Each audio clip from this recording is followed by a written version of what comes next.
Before your mind finishes arguing, your body already knows.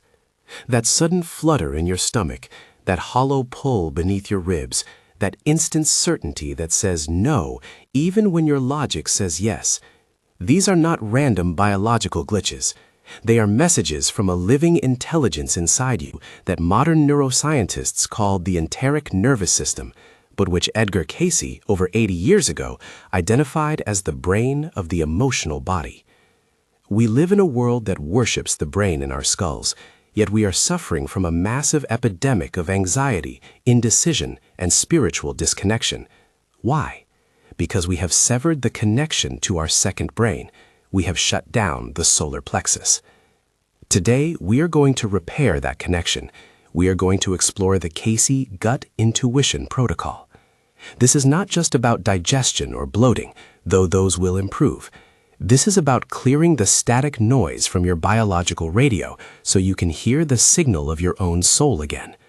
We will cover the specific foods Cayce said to eat to fuel your intuition, the morning ritual to flush the static, and a specific vibration technique to turn the volume back on.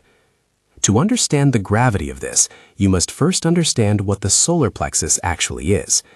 In the Cayce readings, he did not view the stomach merely as a bag for processing food. He viewed the solar plexus as the storehouse of energy for the physical body. It is the center from which the body draws its power to rebuild itself. But metaphysically, he went further. He taught that while the brain may process thoughts, the solar plexus processes truth. It is the seat of the subconscious mind within the physical tissue.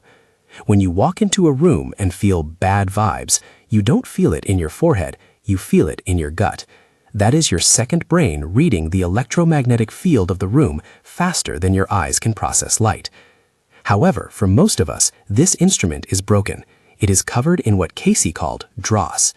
Modern life is an assault on the second brain.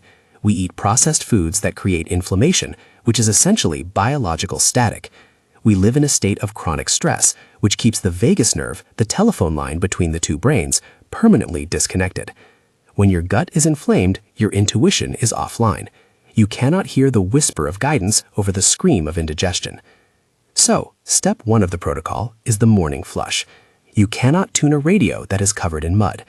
Cayce was adamant about the internal cleanliness of the alimentary canal. He taught that if the eliminations are poor, the body reabsorbs its own toxins, leading to a clouding of the mind and a dampening of the spirit. The ritual begins the moment you wake up. Before coffee, before food, and before scrolling on your phone, you must drink a glass of warm water. But not just water. Cayce frequently recommended adding lemon juice, or, in specific cases for healing, small amounts of other alkalizing agents. Why warm water?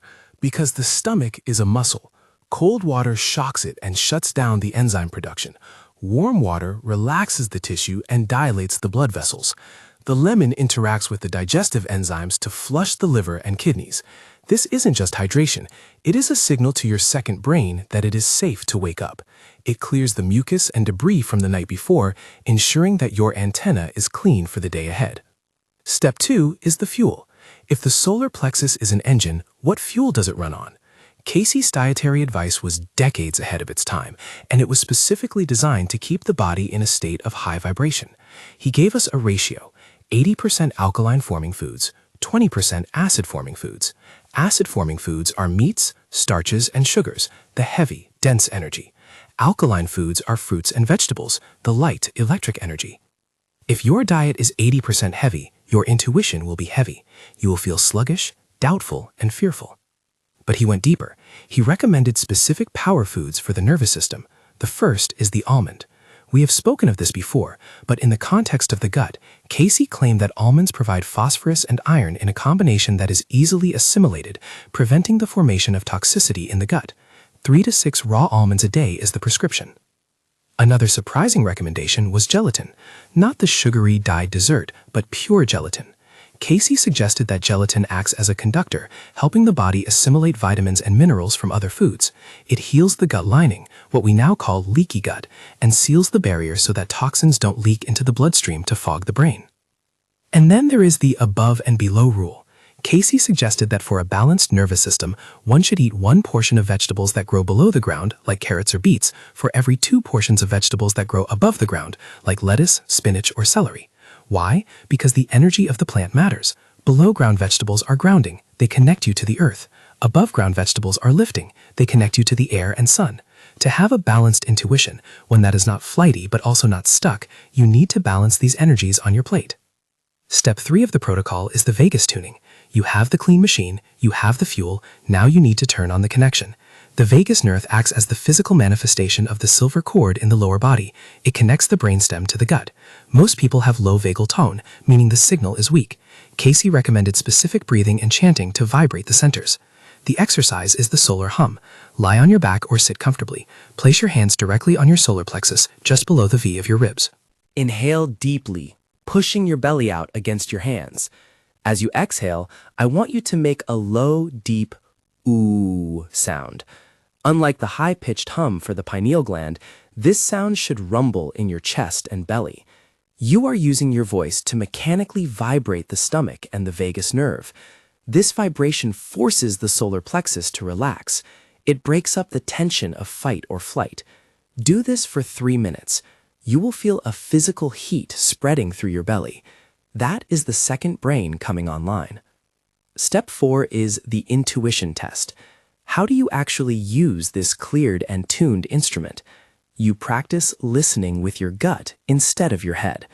We start with something low stakes: food. This is a technique to retrain your sensory awareness. Before you eat a meal, sit with it for a moment. Look at the food. Close your eyes. Ask your solar plexus, is this good for me right now? Don't wait for a voice. The gut doesn't speak in words, it speaks in mechanics. Pay attention to the physical sensation. Do you feel a slight expansion, a warmth, or a feeling of leaning in? That is a yes. Do you feel a slight contraction, a tightness, or a subtle pulling back? That is a no. This sounds simple, but it is profound. We have spent our lives overriding these signals. We eat when we are not hungry. We eat things we know hurt us. We ignore the no signal until it becomes a scream of pain. By practicing this intuition test with food 3 times a day, you are re-establishing the neural pathways of trust between your conscious mind and your second brain. Once you master this with food, you can apply it to people, to business decisions, to life choices. The sensation of yes and no remains the same. Step 5 is emotional assimilation. Cayce said something fascinating. We are not only what we eat, but what we digest and assimilate. And he wasn't just talking about nutrients, he was talking about emotions. The solar plexus is where we digest our day. If you have an argument with your spouse or a stressful meeting at work and you do not process that emotion, it sits in your gut just like an undigested hamburger. It ferments. It becomes toxic. This is why we get knots in our stomach when we are upset. To keep the channel clear, you must practice emotional digestion. At the end of the day, do a quick review. What happened today that I am still holding on to? What fear did I swallow? What anger did I repress? Acknowledge it. Visualize it as a dark cloud sitting in your solar plexus. And then, using the breath, exhale it out. Release it. If you go to sleep with emotional indigestion, you will wake up with spiritual brain fog. Cayce warned against eating when angry or upset for this very reason. The body cannot digest food and trauma at the same time. If you are angry, drink water, calm down, and eat later. Finally, we must touch on the external support. Sometimes the gut is so damaged, the static so loud, that we need physical help to reset it. This is where the castor oil pack, which we discussed in our previous deep dive, becomes a tool for intuition. By applying the pack to the abdomen, we physically dissolve the lymph congestion that traps the old energy. If you feel completely blocked, if you feel numb to your own inner guidance, a cycle of castor oil packs can be the sledgehammer that breaks the dam. Why does this matter? Why go through all this trouble to tune the gut? Because the world is getting louder. The external sources of information, the news, the algorithms, the opinions of others, are becoming overwhelming. If you rely only on your analytical brain to navigate the future, you will be paralyzed by analysis paralysis. The analytical brain can only process past data. The intuition, the solar plexus, processes present reality in real time. It is your internal compass. Cayce taught that the human body is a temple, and the solar plexus is the altar of the emotional self. When you keep it clean, when you fuel it right, and when you listen to it with respect, you are not just healthy, you are guided. You walk through the world with a certainty that no logic can provide. So here is your challenge for the next 7 days. The morning flush, warm lemon water every single morning. The fuel, add the almonds, increase the leafy greens, and cut the sugar. The solar hum, 3 minutes of low-frequency humming into your belly. The test, ask your gut yes or no before every meal. Do not look for miracles in the sky. Look for the shift in your center. Watch how your anxiety drops. Watch how your decisions become effortless. Watch how the static clears and the music of your own life begins to play again. We have created a 1-page gut intuition checklist that summarizes the alkaline foods, the breathing technique, and the daily schedule to help you stay on track. The link is in the description. And if you want to understand how the energy we generate in the solar plexus travels up to the heart and eventually the pineal gland, you need to understand the flow of the Kundalini. Make sure you are subscribed for our next video where we connect the dots of the entire system. Until then, trust your gut, keep it clean, and listen to the silence.